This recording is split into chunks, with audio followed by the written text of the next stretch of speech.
जय जगन्नाथ सांग माने मोर चैनल को तुम मानक स्वागत। आज मुई तुम मानक पई स्वादिया डालमा रेसिपी नहीं करी आसी छे। चलन देखमा केमिति बना जाए।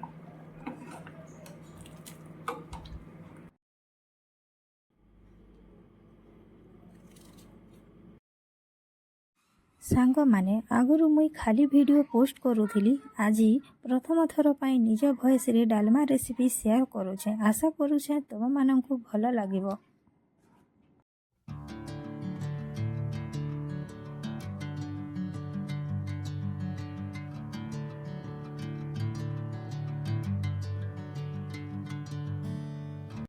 देखु मुई सबू काटिदेली आलू पुटल माखन बैगन ताके भल से टिके धोई देमा।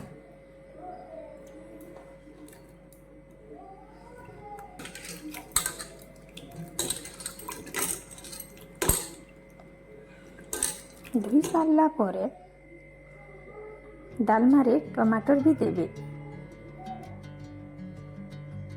टमाटर कच्चा मिर्चा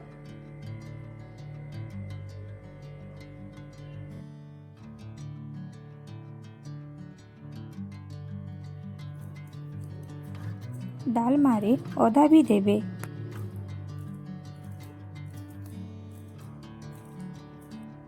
मुई दाली रे प्याज भी टिके देमी।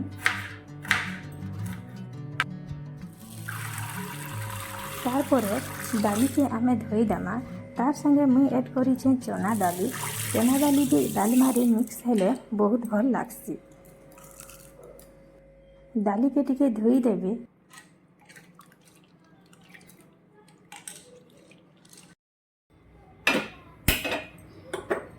आमे दाली के कुकर रे बसामा।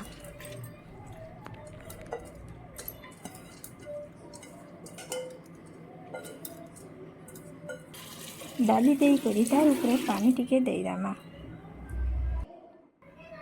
तार संगे लुण आउ हल्दी देई करी आमे जुड़े सीटी रे बंद करमा। देखले आमर डाली सीझी छे कि नहीं। चना दाली टिके टाइम लागे सीझिबाको।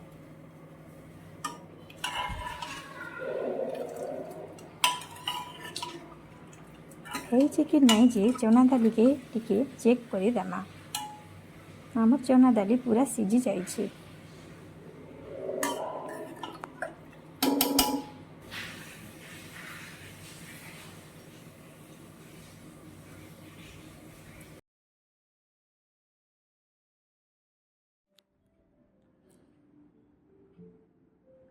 तेल टिके गरम हैला परे आमे हिंगु टिके देई देमा।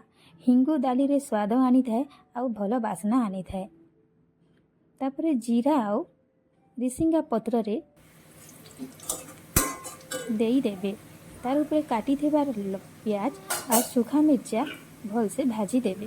भाजी सारला परे तार ऊपर आमे डालमा को देई देमा। माने तार परे मिर्चा पाउडर आउ गरम मसला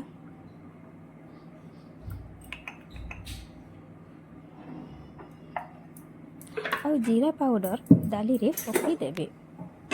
जीरा पाउडर आमर दाली बहुत भल लागे। डालमा दाली रे बहुत भल लागे। तार ऊपर मेथी टिके पकई देबे।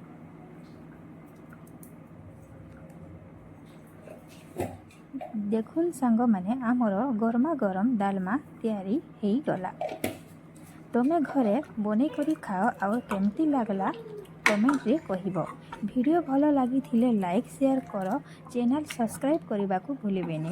धन्यवाद। जय जगन्नाथ।